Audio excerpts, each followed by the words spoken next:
Classique 21, podcasting. Surfons tranquille, le web sans souci avec Olivier Bogart. Alors, la mésaventure de Claudine, qui est une auditrice victime d'un phishing qui nous permet cette semaine de vous rappeler quelques conseils pratiques. D'abord, commencer par son histoire. Voilà, Claudine est à la maison. Elle est contactée par sa sœur qui lui demande si elle a bien reçu les 800 € qu'elle lui a envoyés. Alors Claudine est interpellée, lui répond qu'elle n'a jamais demandé l'envoi d'argent. Alors sa sœur lui explique qu'elle a donné suite à un mail dans lequel Claudine lui expliquait qu'elle avait perdu son portefeuille alors qu'elle était en déplacement à Lille. Et comme sa sœur savait que Claudine devait se rendre dans cette ville, elle a cru au contenu du message. Alors Claudine lui demande à partir de quelle adresse mail elle a été contactée. Et alors Claudine découvre que l'escroc a créé une adresse mail en changeant un chiffre par rapport à son adresse initiale. Son adresse initiale, c'est prénom.nom 0 et qui est devenu prénom.nom 1. Mais pour voir ce détail, il aurait fallu que sa sœur clique sur le nom de la personne qui avait écrit.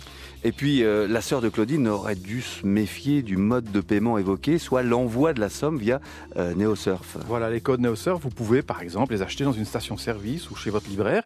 Ils vont vous permettre de payer des achats en ligne sur des sites commerciaux qui acceptent ce mode de paiement.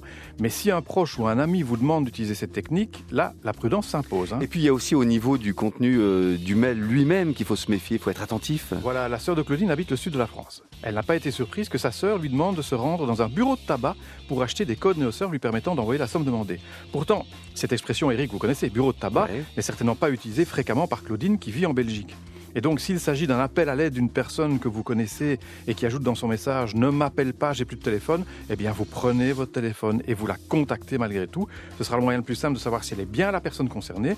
Et puis, elle vous envoie un mail, elle a donc un accès à un ordinateur. Pourquoi on ne pourrait pas utiliser une messagerie ? Vous pourrez même la voir par caméra interposée. Donc voilà. Ça serait plus simple. Bureau de tabac, c'est très français. D'ailleurs, dans le sud, ils disent bureau de tabac. De tabac. Allez, à la semaine prochaine. À la semaine prochaine. Yes. Surfons tranquille en version texte sur classique21.be. Retrouvez cette rubrique dans le Soir Magazine de mercredi.